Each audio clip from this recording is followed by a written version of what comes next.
Hello everyone, எல்லாருக்கும் வணக்கம். என்னோட பேர் ஸ்ரீ பூர்வஜா. என்னை எல்லாரும் வீட்டிலலாம் செல்லமாக பூர்வின்னு கூப்பிடுவாங்க. இந்த வீடியோ எதுக்குன்னா, உங்கள் வாழ்க்கையில் நீங்கள் ஒரு விஷயத்த பண்ணணும்னு ரொம்ப நாளாக ஆசைப்பட்டுட்டே இருக்கீங்க. ஆனால் சில பல காரணங்கள்னால உங்களால் அது பண்ண முடியறதே இல்லை. அப்படிப்பட்ட பர்சன் நீங்கள் தானா? இந்த வீடியோ உங்களுக்கு தான். ஆனால் நீங்கள் உங்கள் லைஃப்பில் உங்களுக்கு பிடிச்ச எல்லா விஷயத்தையும் பண்ணிகிட்ருக்கீங்க. இல்லை உங்களுக்கு பிடிச்ச விஷயத்த பண்ணுறதுக்கு உங்களுக்கு என்ன விதமான ஆப்ஸ்டக்கிளோ இல்லை பயமோ இல்லைன்னா நீங்கள் இந்த வீடியோவை ஸ்கிப் பண்ணிக்கலாம். ஸோ இந்த வீடியோவில் நான் மெயினாக பேச போகிறது எதை பற்றினா, நம்மளுக்கு இது பிடிச்சிருக்கு, இதை நம்ம வாழ்க்கையில் பண்ணணும்னு நினச்சிட்டே இருப்போம். ஆனால் கடைசி வரைக்கும் நம்மளால் அது பண்ண முடியாமையே போயிடும். அதை பற்றி தான் நம்ம பேச போகிறோம். ஸோ இந்த விஷயம் நடக்கிறதுக்கு மெயினாக 4 ரீசன் இருக்குது. அதில் ரீசன் நம்ம பயப்படுறது. நம்மளுக்கு பிடிச்ச விஷயத்த பண்ணிட்டா மற்றவங்க நம்மளை பற்றி என்ன பேசுவாங்களோ, நம்மளை ஒருவேளை அவங்க ஜட்ஜ் பண்ணிடுவாங்களோ, நம்மளை அவங்க கிண்டல் பண்ணுவாங்களோ, அதை பார்த்து பயப்படுறது தான். So fear of being judged ஒரு மெயினான ஃபேக்டராக இருக்குது. இப்போ நம்ம இதை பற்றி யோசிச்சு பார்த்தோம்னா, உங்களுக்கு இந்த ஒரு ஆசை இருக்குன்னு ஒரு எக்ஸாம்பிளுக்கு வச்சுக்கலாம். நீங்கள் என்னை மாதிரி ஒரு யூடியூப் சேனல் ஸ்டார்ட் பண்ணி இந்த மாதிரி உங்களுக்கு பிடிச்ச மாதிரி விலாக்ஸு, அதன் மார்னிங் ரொட்டீன்ஸு இதெல்லாம் அப்லோட் பண்ணுறீங்க. அதை உங்களுக்கு தெரிஞ்சவங்க, உங்களை சுற்றி இருக்கிற அந்த சொசைட்டியில் பீப்புளெலாம் பார்த்துட்டு உங்களை கிண்டல் பண்ணுறாங்கன்னே வச்சுப்போம். அவங்க வாழ்க்கையில் அது ஒரு 2 நிமிஷம் பண்ணுவாங்களா? மிஞ்சி போனால் 5 நிமிஷம் உங்களோட வீடியோவை பற்றி உங்களை பற்றி கிண்டல் பண்ணுவாங்க, பேசுவாங்க. அதுக்கப்புறம் அதெல்லாம் மறந்துட்டு அவங்க போயிடுவாங்க. ஆனால் மற்றவங்க அந்த 5 நிமிஷத்துக்காக உங்கள் வாழ்க்கையில் உங்களுக்கு பிடிச்ச ஒரு விஷயத்த நீங்கள் பண்ணாமல் உங்கள் வாழ்க்கையை வேஸ்ட் பண்ணுறதுங்கிறது எந்த விதத்தில் லாஜிக்காக இருக்குது? அப்போது இது எனக்கு ஏதோ சிரிப்பு தான் வருது. மற்றவங்க 2 நிமிஷம் தான் பேசுகிறத பார்த்து நம்ம பயந்துட்டு நம்ம வாழ்க்கையில் ஒரு ஃபுல்லாக வேஸ்ட் பண்ணிடுறோம். அப்புறம் நம்ம ஒரு 70 வயசு 80 வயசு ஆனதுக்கப்புறம் திரும்பி பார்த்தா நம்ம வாழ்க்கையில் நம்மளுக்காக வாழ்ந்ததை விட நம்மளை சுற்றி இருக்கிறவங்க என்ன சொல்லுவாங்க அப்படின்னு பயந்து அவங்களுக்கு ஏற்ற மாதிரி வாழ்ந்தது தான் நிறையா இருக்கும். ஸோ இது எந்த விஷயத்துலையுமே லாஜிக் இல்லை. ஸோ என்ன ஆனாலும் சரி, மற்றவங்க நம்மளை பற்றி என்ன சொல்லுவாங்க, மற்றவங்கள நம்மளை தப்பாக நினச்சிருவாங்களோ, அந்த ஒரு ரீசனுக்காக மட்டும் உங்களுக்கு பிடிச்ச விஷயத்த நீங்கள் பண்ணாமல் இருக்காதீங்க. 2வது விஷயம் என்னதுன்னா, உங்களுக்கு சரியான கைடன்ஸோ இல்லை ஒரு சப்போர்ட் சிஸ்டமோ இல்லாததுனால நீங்கள் உங்களுக்கு பிடிச்ச விஷயத்துலேருந்து பண்ணாமல் இருக்கலாம். ஃபார் எக்ஸாம்பிள், எல்லாருமே இது வீட்டில் நடக்கிற விஷயந்தான். எல்லாரும் அம்மா அப்பாவும் இப்போ நீங்கள் 12th முடித்தோடனே என்ன சொல்லுவாங்க? இப்போ ரொம்ப ட்ரெண்டிங்கில் இருக்கிறதுனா, ஒன்று எம்பிபிஎஸ் படி, இல்லை இன்ஜினியரிங் படி, இல்லை ஏதோ பிகாம் பண்ணு, லாயர் பண்ணு, இந்த மாதிரி ட்ரெடிஷ்னல் ஜாப்ஸ் தான் சொல்லுவாங்க. ஆனால் உங்களுக்கு அதிலலாம் எந்த இன்ட்ரெஸ்ட்டுமே இல்லை. உங்களுக்கு ஃபேஷன் டிசைனிங் படிக்கணும்னு ஆசை. ஆனால் உங்கள் அம்மா அப்பா நிறைய வீட்டில் சொல்லுவாங்க, ஃபேஷன் டிசைனிங் வேண்டாம், ஏன்னா அதுக்கு அடுத்து நீ படித்து முடித்ததுக்கப்புறம் வேலை கிடைக்குமான்னு தெரியாது அப்படின்னு சொல்லுவாங்க. ஏன்னா அவங்க டைமில் அவங்க சொன்ன ட்ரெடிஷ்னல் அந்த பிகாம், பிடெக், எம்பிபிஎஸ் இந்த ஜாப்ஸ் தான் நம்ம படித்து முடித்தோடனே வேலைக்கு போக முடியும்னு ஒரு அஷூரன்ஸ் இருந்துச்சு. ஆனால் நம்ம புதுசாக ஃபேஷன் டிசைனிங்னு சொல்லும் போது அவங்க டைமில் ஒரு 30 வருஷம் பின்னாடி இந்த மாதிரி அந்த ஃபேஷன் டிசைனிங்கிற ஒரு படிப்புக்கு ஸ்கோப் இருக்குமான்னு தெரியாது. ஸோ ஆப்வியஸ்லி எல்லா பேரண்ட்ஸுமே தன்னோட பசங்களோட நல்லது தான் அவங்க மெயினாக ஃபோக்கஸ் பண்ணுவாங்க.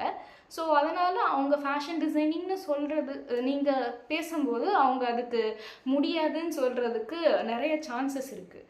ஸோ அப்படிலாம் சொல்கிறாங்கன்னா, நீங்கள் ஃபஸ்ட்டு அவங்களுக்கு பொலைட்டாக பேசி புரிய வைங்க. ஒரு சண்டை போடுறதோட பொலைட்டாக ஒரு வேலை கன்வே பண்ணால் அவங்க நீங்கள் என்ன சொல்ல வர்றீங்கன்னு காது கொடுத்து கேட்குறதுக்கு சான்சஸ் ரொம்பவே அதிகமாக இருக்குது.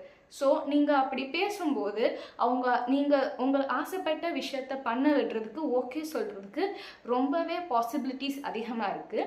அதுவும் இல்லாமல் அப்படியே அவங்க ஓகே சொல்லலைன்னா கூட ஒரு சான்ஸ் என்னென்னா, இந்த வாட்டி ஒரு சான்ஸ் விட்டு போச்சு, ஆனால் வாழ்க்கையில் அதுக்காக அடுத்து எந்த ஒரு சான்ஸுமே வராதுன்னு இல்லவே இல்லை.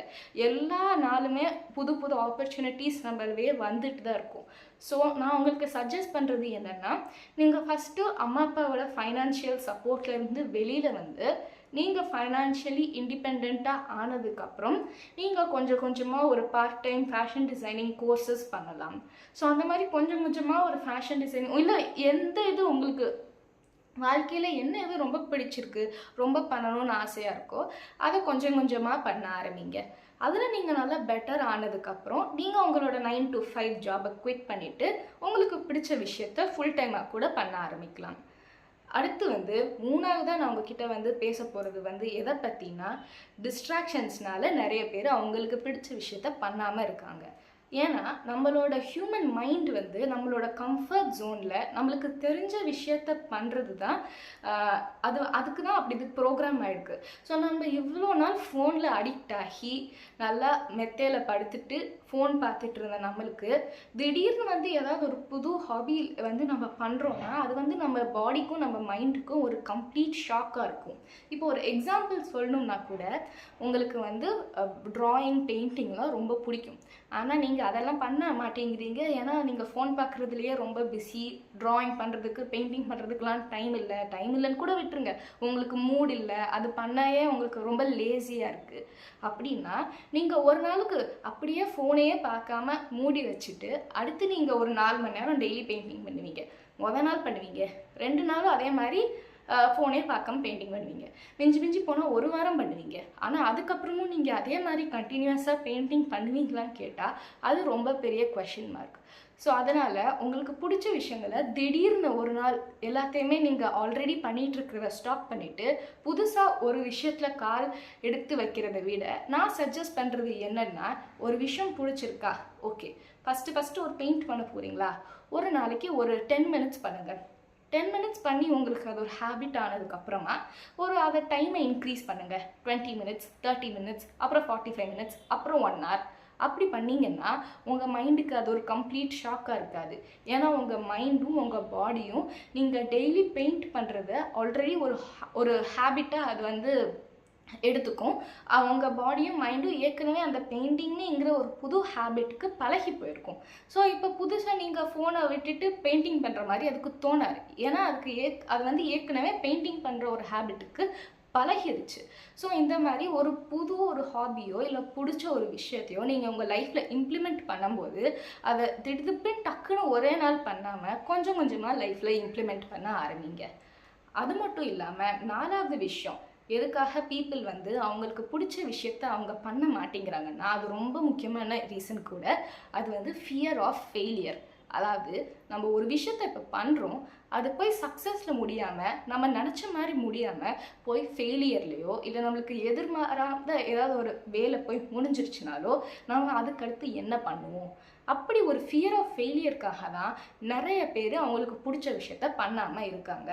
ஆனால் ஃபியர் ஆஃப் ஃபெயிலியரோட நம்ம எந்த விஷயத்த பார்த்து ரொம்ப பயப்படணும்னா, நம்ம பண்ண விஷயத்த பண்ணி நம்ம ஃபெயில் ஆகிறத விட நம்ம பண்ணாமையே ஒருவேளை நம்ம அது பண்ணியிருந்தா சக்ஸஸில் போய் முடிஞ்சிருக்குமோ, இல்லை பண்ணியிருந்தா ஃபெயிலியரில் போய் முடிஞ்சிருக்குமோ, அப்படியே பண்ணாமையே அந்த விஷயத்த நினச்சி நம்ம வாழ்க்கை ஃபுல்லாக கான்டெம்ப்ளேட் பண்ணுறோம்ல, அதை பார்த்து தான் நம்ம ரொம்ப பயப்படணும். ஸோ உங்களுக்கு பிடிச்ச விஷயம்னா அது ஃபெயிலியரில் போய் முடிஞ்சாலும் சரி, சக்ஸஸில் போய் முடிஞ்சாலும் சரி, அதெல்லாம் நீங்கள் கணக்குலையே எடுத்துக்காதீங்க. உங்களுக்கு பிடிச்ச விஷயத்த என்ஜாய் பண்ணி பண்ணுங்கள். அது ஐயோ இது வேற பண்ணணுமே அப்படின்னு ஒரு ரொம்ப வெறுப்போடு பண்ணாமல் எந்த அளவுக்கு முடியுதோ அந்த அளவுக்கு அதை என்ஜாய் பண்ணி பண்ணுங்கள். உங்களுக்கு சக்ஸஸ் ஃபெயிலியர் அதெல்லாம் அப்போ உங்கள் மைண்டுக்குள்ளேயே வராது. உங்களுக்கு மெயினாக ஃபோக்கஸ் எதில் இருக்கும்னா, எனக்கு இது பிடிச்சிருக்கு, நான் இதை பண்ணுறேன், அது எப்படி போய் முடிஞ்சாலும் எனக்கு அது கவலை இல்லை. இதில் தான் உங்கள் ஃபோக்கஸ் மெயினாக இருக்கும். உங்களுக்கு இந்த வீடியோ பிடிச்சிருந்துச்சுன்னா லைக் பண்ணுங்கள், சப்ஸ்கிரைப் பண்ணுங்கள். பாய் எவ்ரிவன்.